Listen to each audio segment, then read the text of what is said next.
Good morning, everyone. Welcome to Taking the Ware Out of Ransomeware. I'm Richard, she's Kate. We'll get to intros in just a second, but first, show of hands. We don't have fancy phone polling here, right? So show of hands. How many people are new to cybersecurity? Oh man, really? I was hoping for more so we could just like make up stuff and you guys wouldn't know what we were like talking about, right? We're gonna talk about like double ROT13 encryption and CSI IPs. You know what a CSI IP address is? That's 356.280.5.4 or something like that. So yeah, but in all seriousness, we've got some good stuff lined up for you with some good takeaways here. So let's get into the agenda. We're gonna do some quick intros for Kate and I. We're going to talk about setting the stage, like how did we get to where we are? I mean, not physically, we use the stairs, but how do we get to where we are in an industry in terms of dealing with these kinds of issues that we're going to talk about?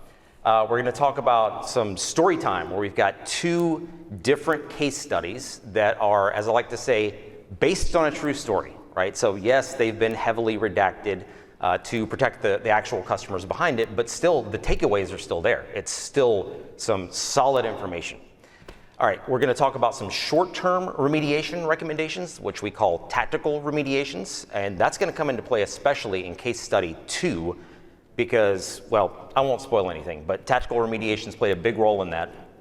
Long-term remediations are just what it sounds like, some recommendations that we have as Microsoft and just general recommendations for the industry as a whole, and then we'll wrap it up with some key takeaways. If there's time at the end also, which there should be, we'll have a Q&A type session. So, all right, with all that said, my name is Richard Davis. I have joined DART, I think it was January, well, it says right there, January 2021. So I've been here about 2 years. Prior to that, I was a CISO at Embry-Riddle Aeronautical University. Any Eagles out there? No? Maybe someone listening online, but so CISO there. I was also a CISO for State College in Georgia. I was a network engineer. I did the IT consulting thing when I had my own business for about 10 years. So I've been in the tech field, I guess, for like 27 years. So maybe I'm older than I look, I don't know. But yeah, that's my background. Kate? Wonderful, thanks. Hi everyone, I'm Kate Livingston. Been on the detection and response team for about 3 years now, primarily working as a forensic analyst during incident response engagements. But I've also had the incredible opportunity of getting to work with our summer interns on training content development and research and development efforts. Awesome. So at the detection and response team, our mission is to respond to security incidents and help our customers become cyber resilient. We have a handful of different offerings, both in the proactive and reactive space, but the case studies that we're planning on going over today all fall into that incident response category. Every incident response engagement that DART is on is unique in nature and is dependent on a variety of different factors. And such was the case in both of these case studies. But as you'll see, that there's a lot of commonalities between the techniques between these two case studies due to the nature of these threat actors being destructive in nature, but also commonalities to other threat actor groups as these techniques are not sophisticated in nature. All right, let's talk about setting the stage. So it is in our opinion that these things that you see here contributed to the success of the threat actor in these particular case studies. The first, I hate to kind of use a buzzword, at least it's not machine learning or AI, right? But it's a buzzword, zero trust. Can anyone out there tell me, what does zero trust mean? Like succinctly, what is zero trust? And don't say it means no trust. Come on, something more than that. Anyone? No? All right, so zero trust methodology means kind of breaking down some of the boundaries that we've had before and not implicitly trusting anything. You've heard the term trust but verify. This is don't trust anything defaultly, verify everything, right? It's a whole methodology and mindset. For example, just because a corporate asset is connected to the corporate network, don't necessarily make the assumption that just because it's in the corporate network, it has satisfied all the security requirements and it's 100% to be trusted, right? Not necessarily the case. We also see that with MFA, which is listed as a bullet point, where, yeah, the customer rolls out MFA, but they exempt certain things, like their internal network from MFA. So yeah, if you're coming from outside the internal network, you have to two-factor, but if you're coming from inside the house, it's okay, you don't have to two-factor. Sometimes that has led to some not so good situations.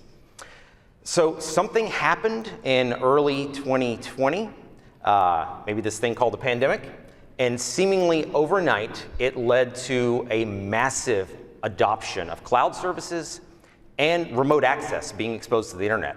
If you were to look at Shodan or census data or something like that, and you looked at a graph of like TCP 3389 exposed to the internet, I promise you, when it gets to January 2020, you're going to see this, okay? Because to survive, companies had to quickly adapt. They had to continue to support the remote workforce and, make business continue on, right? So that technical debt that we incurred then, we are still dealing with now. It's getting better, but still, there's a lot of technical debt there. So we'll talk about all of that. All right, case study 1. This is a large customer in the entertainment industry. As Kate already said, they were compromised by a destructive actor.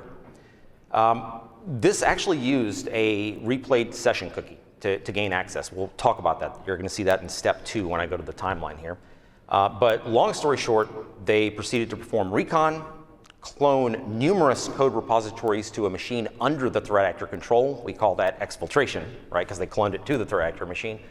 And delete more than 500 virtual machines from the environment, hence the destructive part. All right, so this is our timeline. And the first thing I'll show you is there are 11 bullet points here, right? Take a look at 1, take a look at 11. The delta between these times is less than 24 hours. Less than 24 hours, all of these things took place, which that's pretty crazy when you think about it, because there's a lot going on. But keep in mind, this is the 30,000-foot view. Obviously, the investigative timeline of everything that happened is obviously much longer than this, but these are the highlights. So at number 1 here, what we have is a user we're called user 1, and we see failed authentication for this user and a few other users from an IP address there where it says redacted IP. Everywhere you see redacted IP, it is the same redacted IP address. That is a threat actor IP address. So that is the threat actor's source machine from which they are initiating these connections. So we see that failed authentication, those access attempts. 15 minutes later, in number 2, what do we have? We have a successful authentication, as my colleague Roberto likes to say, immaculate authentication, all right? So we have a replayed session cookie being used. Okay, that sounds scary and super advanced, but so did pass the hash years ago, okay? This is actually trivial now. The use of replayed session cookies, if you watched the Cookie Monster talk yesterday, which is awesome. If you haven't, by the way, go watch that. The use of replayed session cookies is just something that is becoming more and more commonplace. It does not imply an advanced threat actor is behind the keyboard here. Trust me on that. Again, we see this now for user 2, so that's the user that was successfully authenticated via this token replay from the same redacted IP address. As we move on to number 3, we have a modification of MFA settings for user 2. Now, why would the threat actor do that? Well, the answer is so that they can enroll his or her own cell phone into the multi-factor system, right? So they could self-approve a future push request that came. So you see that, again, pretty run-of-the-mill thing. We see that quite often. But you see in this step, in number 3, that's exactly what happens. So that's persistence. Number 4, you have a VPN authentication using user 2. But wait a minute, hold on. What happened between 3 and 4? The delta is very short, right? There's only a few minutes that pass. Well, while not pictured here, there was actually SharePoint perusing and some SharePoint shenanigans that took place in the customer environment whereby the threat actor was searching for things like how to connect to VPN. This will come into play in a minute as well, but the customer had an internal virtual machine provisioning portal that they had built. They also accessed a document on that. That'll make more sense when we get to that step. So in between that short amount of time, they went right to what they were looking for and then grabbed that kind of information, proceeded to VPN in. But Then you're thinking, hold on, wasn't the VPN two-factor? Well, yeah, it had two-factor authentication, but look at step 3. What did they do? They added their device. So, oh, there's the push notification. Approve, I'm in, right? So at this point, they are inside the house, okay? They have broken through the glass, they're inside the house at this point.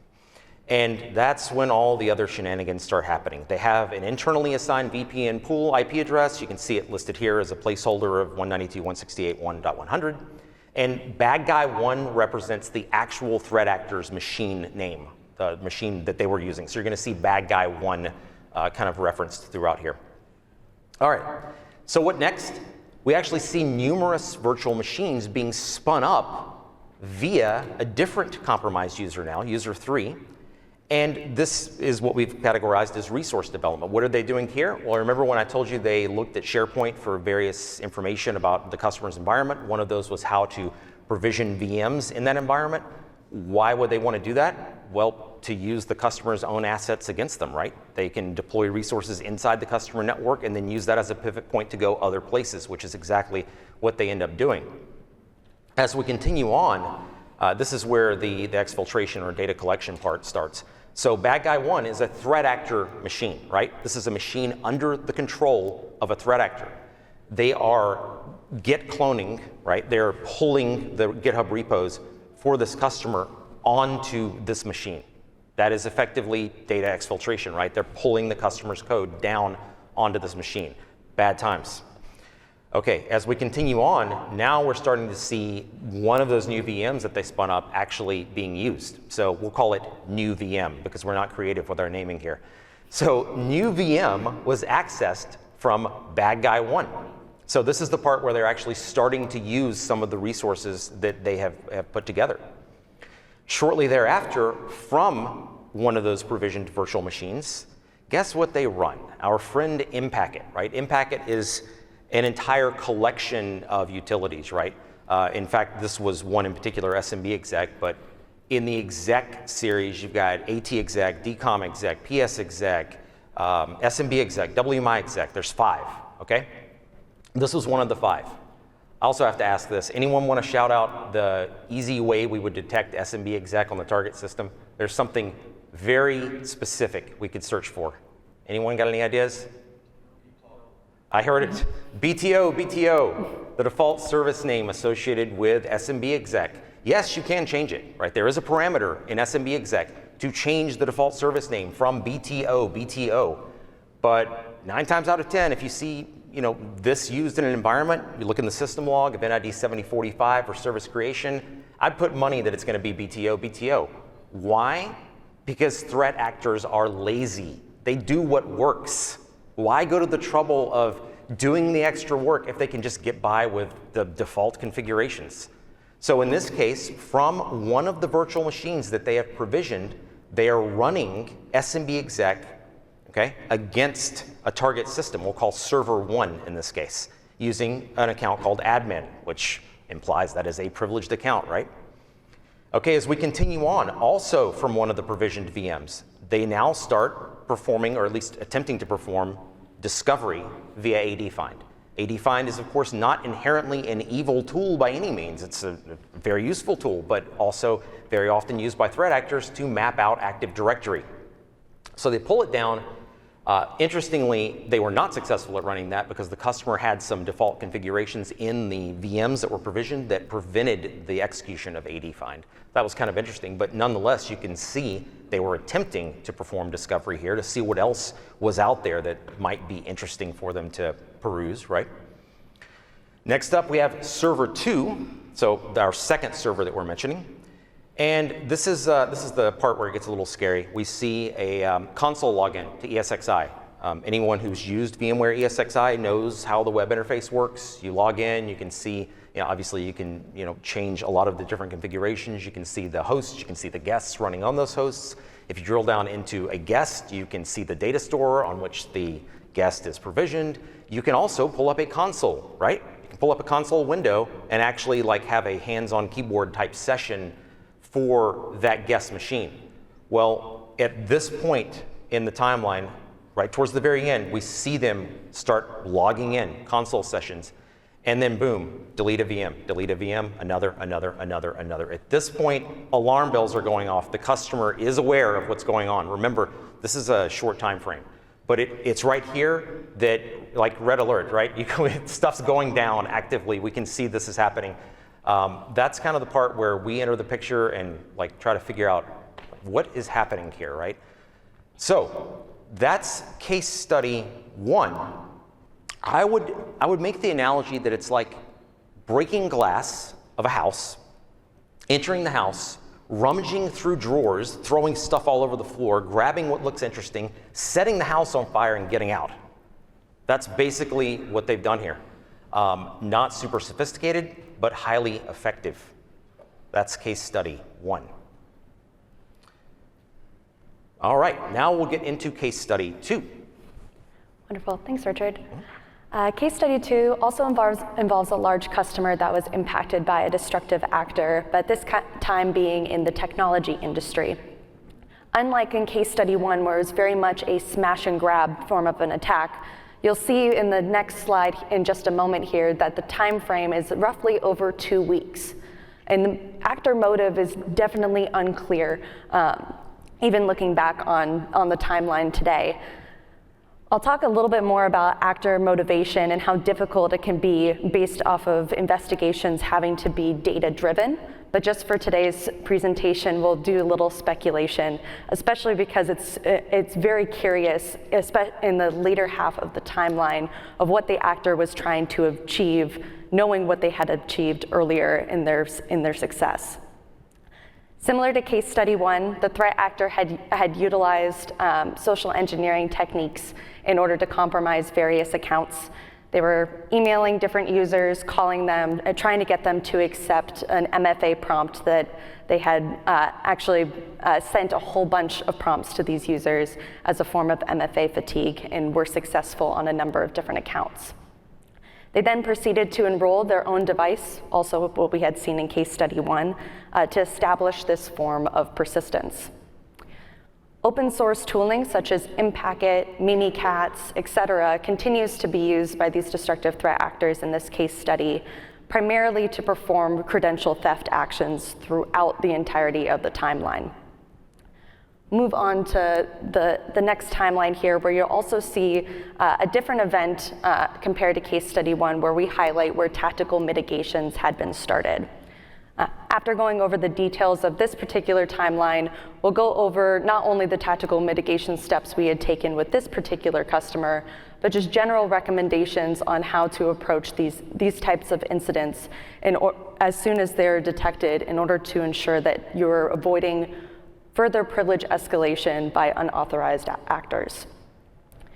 As already mentioned, we see that successful MFA setting modification activity happening early on in the timeline, post all of these social engineering attempts, followed by a day-long of discovery techniques. So once having gained access to the environment, the threat actor wanted to gain an understanding of what all assets and information that they had access to, and proceeded to do so over a 24-hour period, which is drastically different from case study 1, where they performed everything over the course of 24 hours. So you can see that there was definitely more of an attempt to harvest all of this information and see what the environment at scale looked like for their future actions on objectives. Following this, we see those initial attempts for credential theft utilizing this open source tooling, but this time it's only happening on a handful of different systems. Being able to continue to laterally move onto domain controllers or anything in the tier 0 layer, they proceeded to stage the ntds.dit on one of those domain controllers. And we have reasonable confidence that it is possible that the TIT had essentially walked out the door, based off of the fact that once that it had been staged on that particular domain controller, we were able to correlate with firewall log activity to see outbound traffic of roughly the same size of that archived ntds.dit leaving the network. Normally, for a lot of threat actors, this tends to be the last stage, given that credential theft is a common motive. But as we've seen with case study 1 and other case studies with these destructive threat actors, they tend to take it one step further. And in this case, attempted to deploy destructive malware against the customer's backup servers, and were actually unsuccessful in doing so. We utilized Defender logging to be able to see that the binaries that they had dropped in order to perform these destructive actions were actually attempted to be executed, detected, and quarantined. Now, having been unsuccessful in this nature, they decided to move forward with continuing to harvest additional credentials. And we see that data staging activity happening once again in a different domain of the customer's environment being staged. But at this time, we hadn't actually seen any correlated firewall outbound activity traffic. Now, having obtained at least 2 domains worth of credentials and attempting to destroy their backup servers, it becomes unclear as to why they're wanting to produce an additional form of persistence, especially when they're able to modify the multi-factor authentication settings for the compromised users. They already have everything that they need to continue accessing the environment, especially since tactical mitigation efforts hadn't started by this point. So we see this scheduled task of a.bat being created on a handful of other systems as a scheduled task connecting back to the actor command and control IP address. We weren't able to actually obtain the a.bat file itself, but we were able to correlate this with that network traffic. And like I said, it continues to make it unclear as to what the threat actor's motive is at this point for establishing this additional form of persistence. It especially gets a little bit more unclear with their attempts later on in the timeline once tactical mitigations had started at this point. In the upcoming slide, we'll talk about more of those details of what those technical mitigation efforts had looked like, but I'll highlight here that one of the key points that we wanted to address with the customer was performing a quick audit of their Active Directory configuration in order to avoid any further privilege escalation or unauthorized access of privileged assets. Having performed this action, we see the threat actors' tooling also changing at this point and continuing to focus in on credential theft. The use of Mimikatz continues at this point, but we also see the introduction of Impacket, as we had seen in case study 1. Richard, did you want to talk a little bit about secrets dump and our investigation with that? Sure, yeah. So whereas before we saw the Impacket exec commands, those 5 specific commands I mentioned, this is secrets dump, which is also part of the Impacket suite. Secrets dump can be used for a number of different things. Anything from grabbing the SAM registry hive and the system hive and decrypting the encrypted hashes. Remember, the way it works is the hashes stored in the SAM or in ntds.dit are in an encrypted state, need syskey out of system to decrypt the hashes. Once decrypted, it's basically unsalted MD4 and UTF-16 Little Endian Unicode. So then you can use something like Hashcat and go after them, right? So while that could have been what the actor could have done here, instead, they actually pointed secrets dump at the DCs to perform the equivalent of what you would get by dumping the DIT and the system registry hive, as you saw back in the earlier stages there. So why change the method of effectively dumping the DIT, and why do it again? Unclear. We could speculate that because tactical remediation had already started by that point, that creds had been rotated. Maybe creds they were interested in had been rotated by that point. They wanted more creds. So at this point, they were able, unfortunately, successfully able to point secrets dump at these DCs. And again, from a threat actor controlled machine, the output literally returned to standard out is the equivalent of what you would get if you dumped the DIT and decrypted the encrypted hashes via the system hive. So yeah, that's how they use secrets dump in this case. Last note before jumping into those tactical mitigation efforts as promised, I'll also highlight that AD find was also introduced at this point, which kind of also adds on to the theory of them trying to have a better understanding of what had all happened during that tactical remediation period. So we don't see any successful activity happening beyond this point, and not so coincidentally did align with those tactical mitigation efforts. All right. All right, so in addition to doing that quick audit of the Active Directory configuration, I'll also highlight something that's not on this slide prior to going into all of these topics, in that we really emphasize the importance of active monitoring beyond just that initial detection point and doing a deep dive investigation. If it hadn't been for having centralized logging in case study 2 to be able to continue on with that active monitoring component, we wouldn't have been able to highlight those additional attempts for credential theft and the threat actor trying to gain a better understanding of the updated Active Directory configuration beyond that point. In order to continue to reduce the high level of risk that these customers being impacted by destructive threat actors and those who are looking to protect themselves from these techniques, we want to highlight 2 key aspects here on public-facing assets as well as unpatched systems.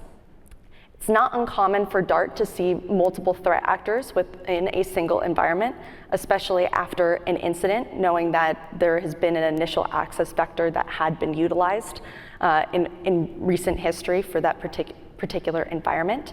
And it doesn't have to be through that same initial access vector that these additional threat actors are coming in from. So being able to highlight any public-facing assets or services such as remote desktop protocol, and mitigating that level of risk with solutions such as remote access VPN with that additional barrier of multi-factor authentication is going to get you into a better security posture moving forward. In regards to unpatched systems, we're introducing yet another initial access vector through the various vulnerabilities that could be on those systems, not only from the operating system level, but also from the application level. So patching at both the operating system and application levels is going to be extremely important to do rather quickly to reduce that level of risk moving forward. Awesome.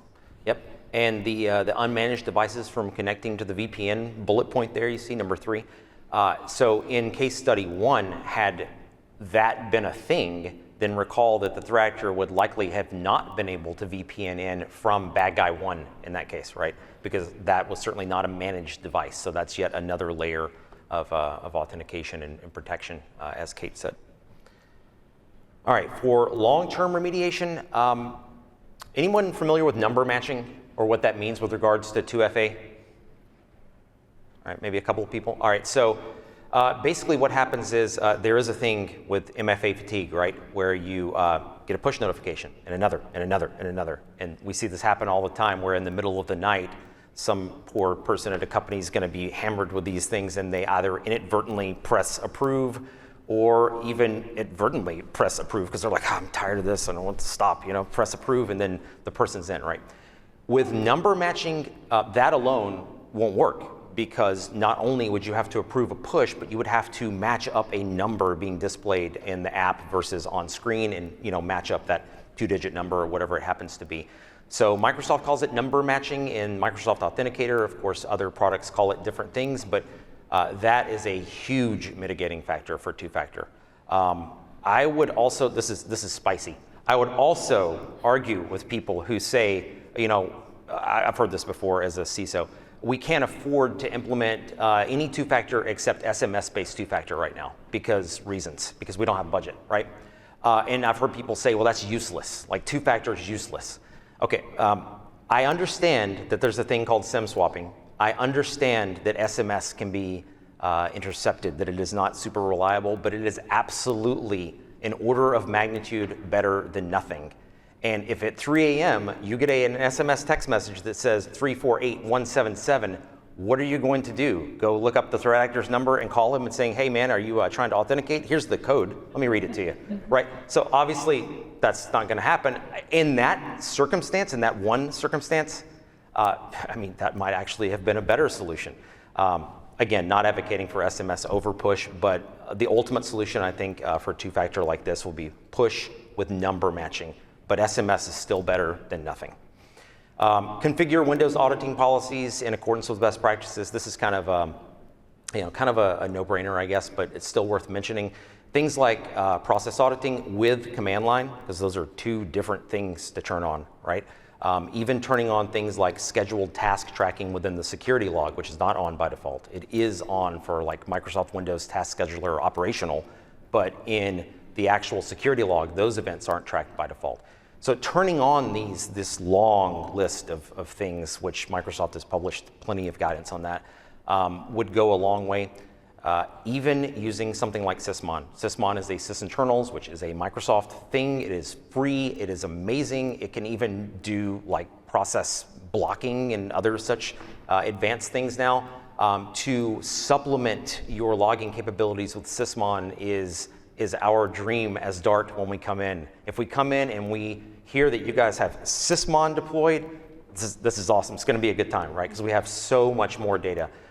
Even more specifically, if you're feeding all of that stuff into a centralized repository, a SIM or SIEM, right? Or GIF or GIF, right? I call it SIM, okay, whatever. If you feed it into a SIM, if you can't afford a SIM, okay, well, what about Windows Event Forwarding or syslog or something like that? There are ways to do it on the cheap. But either way, some sort of centralized log collection with a retention policy. Nirvana would be 180 days, but I mean, even if it's like 30, 60, 90 days, some kind of retention policy would be amazing, right? So you can go back and put together exactly what happened. Of course, EDR, that's huge. Hope it's a Microsoft solution. If it's not, still any EDR would be definitely a huge boon for the environment. That gives us a lot more detection and response capabilities, which is in the name. And hugely helpful in determining like process trees and what executed what files got written, et cetera. So that can always be a good thing. Also, last couple of things, Active Directory tiering model. I'm not an AD expert, I will not pretend to be, but what this is talking about is like separating tier 0 and tier 1 assets to include like machines, identities, making a tiering model, like DCs being one of the most, domain controllers being one of the most protected assets, et cetera, et cetera. So, implementing that kind of tiering model would be super important, and just in general, following Microsoft best practices for securing AD goes a huge way at throwing roadblocks in the way of these threat actors and making their jobs more difficult and your jobs and our jobs more easy. So that's what we want, right? All right, so key takeaways here, and then we'll have a little bit of time for questions, but the entire purpose of this talk is to say that it is not rocket science. There is a propensity for people to chase the shiny, flashy, newest vulnerability, which is fine. You should patch things, especially if you have them on your network, but in reality, what happens is the basic security controls go ignored. Like, do you have a patch management policy? Do you have a patch management system? Get this, do you have an inventory of your corporate estate? Okay, if the threat actor has a better network map than you do, you're gonna have a bad time. So having a solid inventory is like number one, I would absolutely say, well, right there with patching. So solid inventory, patch management, and also when it comes to patching, not just talking about patching the OS. Okay, take a Linux box, for example. Awesome, you're patching the Linux kernel, but that Linux box happens to be a web server, and it's running Apache or Nginx. And on top of that, it's running WordPress. Are you patching the entire stack, or are you patching just one piece of that? It's not just the OS. And this has to happen as part of a comprehensive, patch management program that you have, both a written policy and some sort of, program or procedure to actually implement that.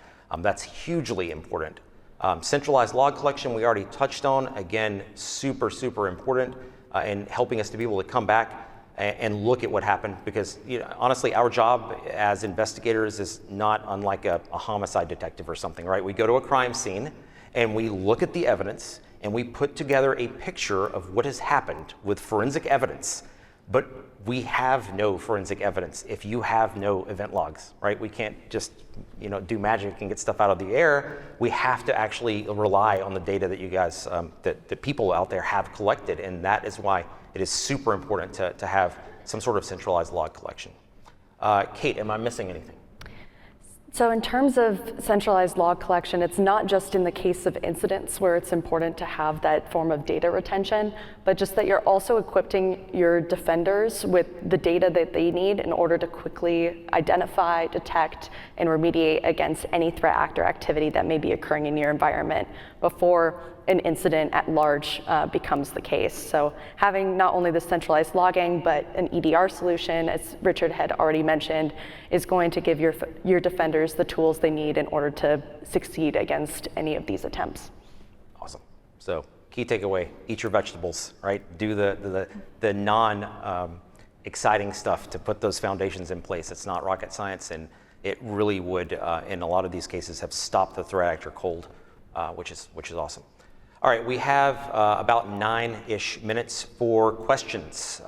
So I think we have some mics that we can pass around, and there's one somewhere out there I can't see. So anybody got any questions?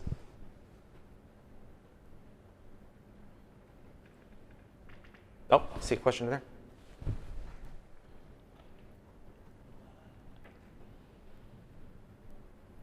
For your case study, you mentioned that the threat actor, you're not quite sure what he was doing or what he or she was doing on the back end of the case study. Could the quarantine of the Cobalt strike change their calculus or what they were trying to do? Maybe they were an additional access vector broker that was looking for just credentials or setting something up for a stage 2 ransomware attack later and that got lost and they kind of tried to play a different playbook and kind of got confused or got stymied along the way. Is that a possibility in that sense? Yeah, based off of the data that we had available, we were speculating a variety of different things, mainly for the purposes of being able to continue pivoting within that data set in order to identify any other techniques or actions that the threat actor may have attempted or succeeded in doing. So like I mentioned before, it's really hard to say what the threat actor's motive was, especially with the changes of tooling and techniques throughout that time frame, especially when tactical mitigations were introduced. So it's all speculation at the end of the day, especially we don't know what's going on in the threat actor's head. We mainly rely on the data we have available in order to draw any sort of conclusions with that timeline correlation component. Great question, thanks. Yeah, thank you. Anybody else? I feel like Phil Donahue back in the day. Yeah, on your first example, you had a very compressed time frame. So what are some best practices to help respond to something in that short of a time frame? So pretty much the same as some of the short and long-term remediations we went over would have certainly helped. For example, preventing unmanaged devices from connecting to the VPN. Not whitelisting the ability for someone inside of the corporate network to bypass MFA.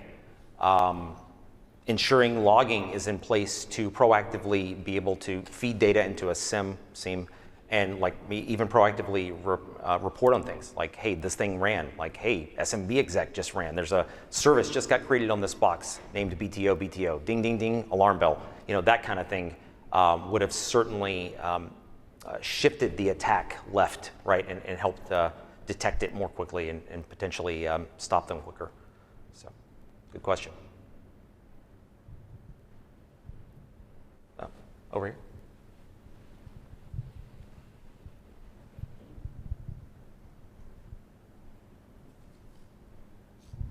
As investigators, having more information is always helps the investigation. In these, what data do you wish you had that you didn't have access to? So if I heard you correctly, what data do we wish we had going into any investigation, like Nirvana for? In this particular investigation, or these two, what didn't you have that would have helped your investigation go further? So certainly in one of them, in case study one, Sysmon everywhere, Sysmon all the things for that additional log data evidence, just additional logs, honestly, and additional information that wasn't available at the time would have certainly helped with regards to EDR and logs and configuration of those logs too, ensuring, for example, that all of the systems, specifically servers, we're logging like process auditing with command line. Huge help, right, to see those 4688s. Or if you have sysmon, then the equivalent of that, right, like Event ID 1, Event ID 11, things like that with sysmon would be hugely helpful. That would be like a perfect situation for us to come into an environment that had all those things. Makes our job easier. We have another one here. It might be more of a suggestion, but in the Authenticator app, for instance, I would like the ability to set it to say, I'm not working right now. Can you deny by default anything that comes in over the next hour or 5 hours? Huh, that's interesting. So like quiet hours for the MFA app where it would auto deny like pushes. Yeah, that's cool. I'm not on the product side of things, but I haven't seen any vendor do anything like that yet that I'm aware of, but that would be very cool. Yeah, we'll put that suggestion in the right people, in front of the right people, so.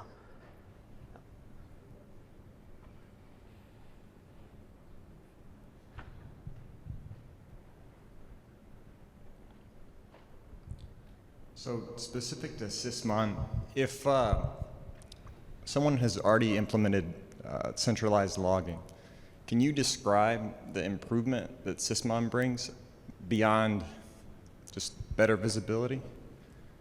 I mean, it really is better visibility. That's like the main thing. Like for example, even like DNS type logging and process logging. Granted, you can get that with like 4688s with command line, but process logging and just all of the other log types that are bolt-ons that sysmon provides. Just more data, more telemetry. You know, give me all the data, I will take it, right? And try to put together the picture of what happened. So it does a lot. And recent versions of sysmon can now actually proactively do things. They can actually stop processes, block things, which is amazing too. That was previously not the case with sysmon. It was more of a I'm reporting kind of thing, and now it can actually even be configured to take action in certain circumstances. Kate, do you have anything to add to that? Yeah, just in general for being able to feed everything into that centralized logging component, if you have duplication of like similar data sources being funneled into that centralized logging, it actually helps provide an additional level of validation to ensure that one source didn't miss something that another could have picked up. So. Very good point. Very good point. Cool. I think we have 2 minutes left before we get kicked off stage. Yeah, last question over here. All right. Perfect.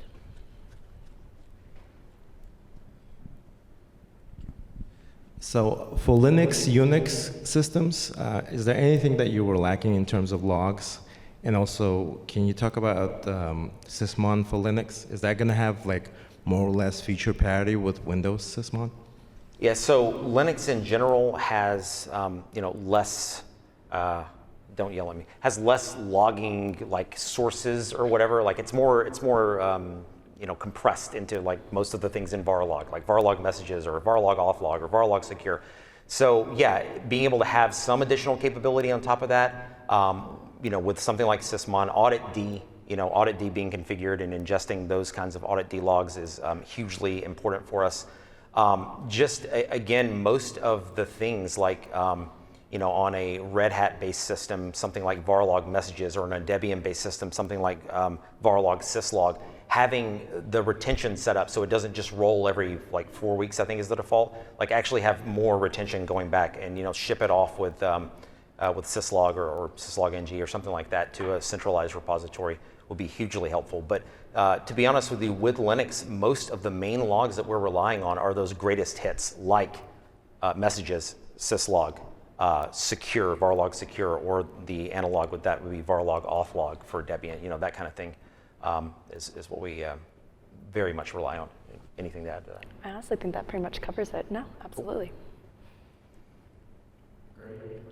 Thank you, Katie and Richard from Microsoft. No, thank you all. Thank you guys.